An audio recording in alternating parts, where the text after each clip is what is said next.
what's going down. You know, it's Chuck. You know, Charles, whatever, Big Joe. Um, yeah, week 9 is in 2 days. You know, it seems like time is moving fast. Like 31 more weeks, technically. You know, could be only 30, and then our baby will be here. We've been going through a lot of little stressful little knick-knack arguments and stuff. Honestly, I really think it's because we so far apart. You know what I mean? I know when we be together, and we don't really argue when we together. It's only when we're apart that we do most of the nick and knack and back and forth at each other. It's hard. It's a work in progress. You know, I am a jokester, so I can get irritating sometimes. You know, but everything I do is for her and for the baby. He knows how to love. Like even today, last night she asked me, "Will I bring her some M&Ms?" And she stay in Plain City. I stay in Worthington, so it's about, I'll say, 30 to 40 miles away. You know, and I didn't hesitate. I brought them to her because I know she had that craving, and just being able to see her, you know, just makes the whole night go right for me. I just can't wait to move in. We need to take that next step. And I think us being far apart and not being able to stay with each other, I'm not gonna say it's hurting our relationship, you know, but it's not helping it. It's just making it stay on the even path. I just can't wait till she can move in with me so I can just rub her belly, you know, just touch her whenever I want, you know, hug her, kiss her. You know, it's hard for me because I know she care, and she know I care. I'm just not used to just being by myself so long. You know, I know I see her 2 or 3 times a week, you know, for a couple hours, you know, whatever. But I just like that, be able to just get up and go cook her some food or something, or just be there for her. You know, she stay at home with her parents. You know, they got a nice house. For some reason, they don't like to feed her right. I mean, like, I don't know. I feel like I'm the only one that's trying to help her out. But I mean, it's my job. It's my duty.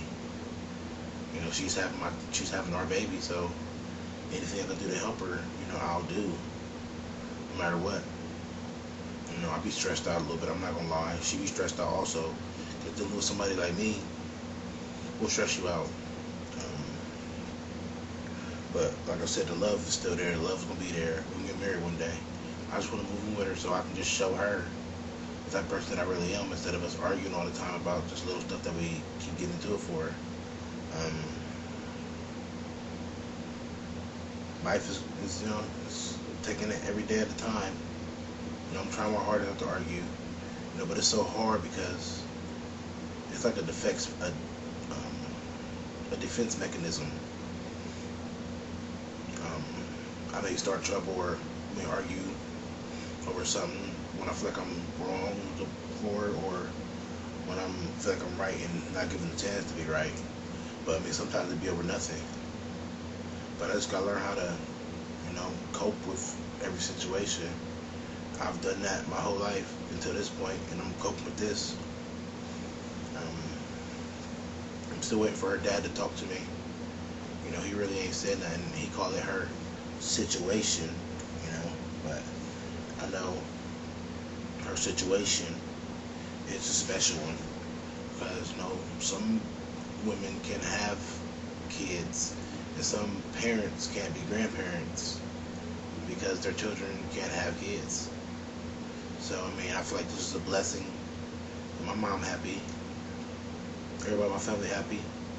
We told everybody on Facebook finally, you know, all my friends on Facebook, everybody. So the cat's out of the bag. You know, everybody know now. Before, it was only a certain amount of people who knew, on my side and on her side. Uh, uh, But she talked about to her family, and everybody, it seems to be going smoother than we anticipated it to go. But to me, only her opinion matters. And to her, we got different values. She grew up, she's really close with her brothers and stuff. That's a great thing. I'm not really close with my brothers or my family. So in that regard, you know, we're separate. but it doesn't make anybody's more valid or anybody more important. You know, just like all my decisions that I make to go through her, and any decision that I make, just make go through me. You know, because when you're in a relationship, 50-50 means half and half. To me, eventually, she just got a job interview. I mean, she's actually got a job when it took her drug test or whatever, and she started on the 18th. And her parents is mean, and I'm gonna help her get her car fixed. So I mean, I got a couple cars. So right now, I'm in the process of getting one of my cars by the car fixed, just so she got transportation back and forth to work, so that she can save money and get her car fixed. It's like out there, she's all alone. You know, she really ain't. She got people to talk to, her friends and everything. But I mean, she don't have anybody to help her out. You know, I'm not even gonna say physically. She really. I talk to her a lot. We talk a lot. Anyway, I'm going off topic, but I just can't wait till she move in. Till we move in together. Not she moving with me, because it won't be my place anymore. Like, this is my place. Moving with her, she say we at Chuck's house, or my house, but this is my house, only my house. But I want to get something for us, so our baby can grow up in a really good environment.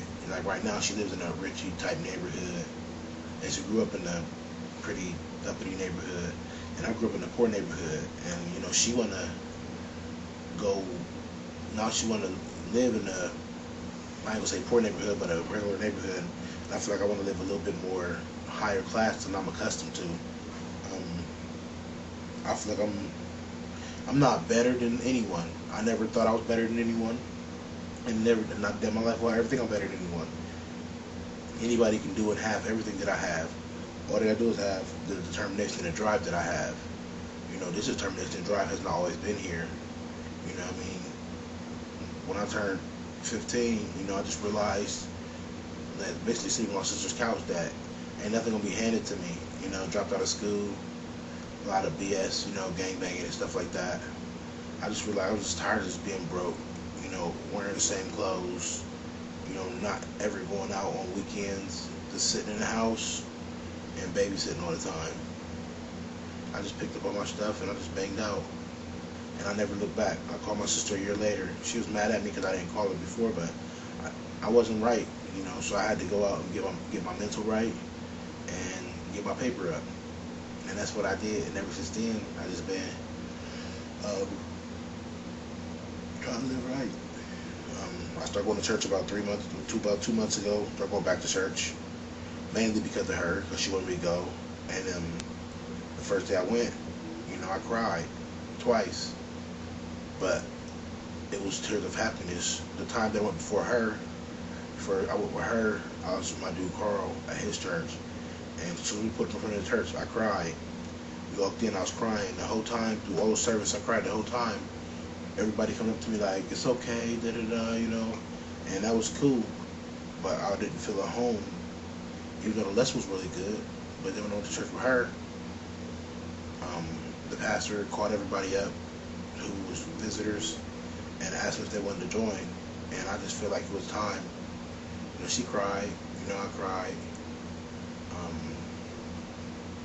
Ever since then, I've been going. I think I missed 2 weeks, one for working and one because I went to church with my boy.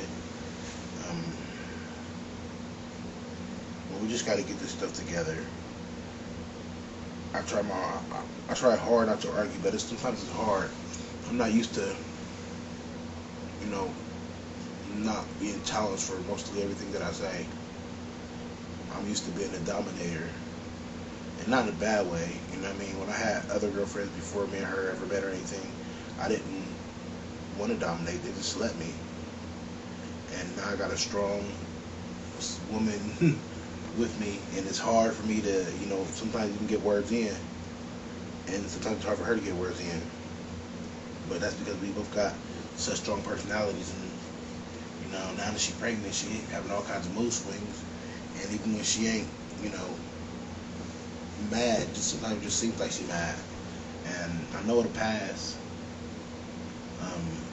We just have to learn how to work better with each other, Um, she impressed me, not really pressing me, but she wanted a new phone, and I'm gonna get her one eventually. But right now, I'm trying to get all my debt paid off.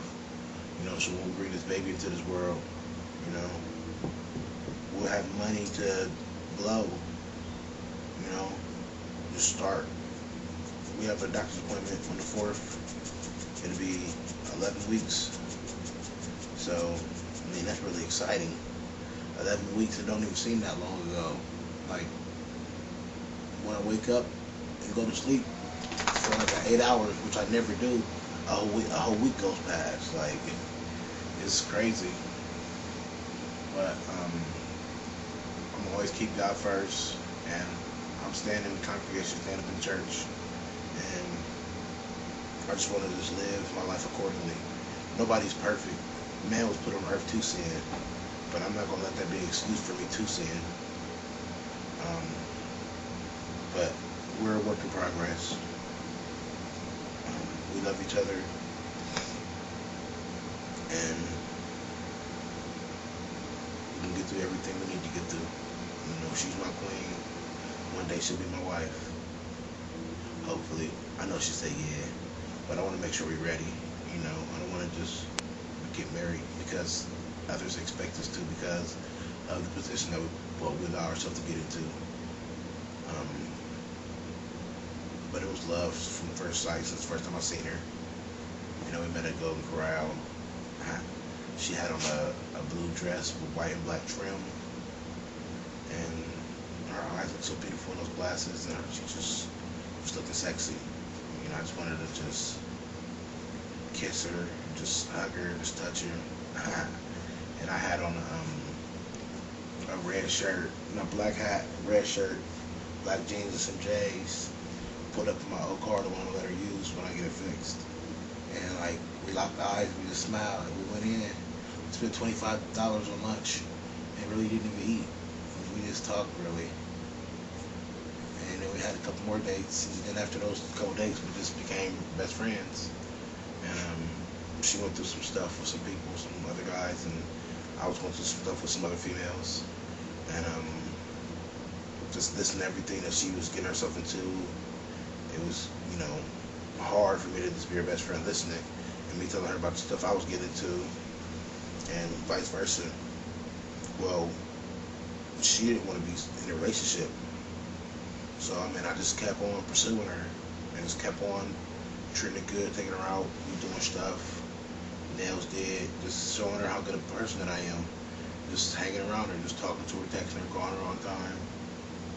And eventually I just told her basically I needed her, and that if we didn't get together, you know, I was gonna stop pursuing her like that. She was still my best friend. And she cried, left the phone. Just she texted me, you know, that she knew we could be together when I helped get her out of a situation that I'm not gonna mention. And she was just scared because I'm 5 years older than her. You know, she's a little bit younger than me. But AJ got a number, and we've been together ever since. It's only been 3 months, really, almost 3 months, close to 3 months, and she's almost 3 months pregnant. How ironic. But I'm gonna wrap this up. She my baby, she my life, and right now we're looking for names for the baby. If it's a boy, she get to pick it. If it's a girl, I get to pick it. But if it's a girl, no matter what, the middle name would be Graciela, which is her mother's name, who passed away.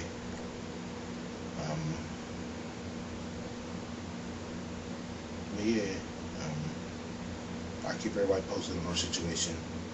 So if you have any solutions or questions or anything, just send me up at chuckdro312@yahoo.com, or you can Facebook me, YouTube me. Leave me a message on here. But I'm about to make this music tonight. I'm feeling a little down, you know. So I'm about to hit the music a little bit, touch these beats a little bit. So I let your boy. Love you, baby. Take me out. Bye.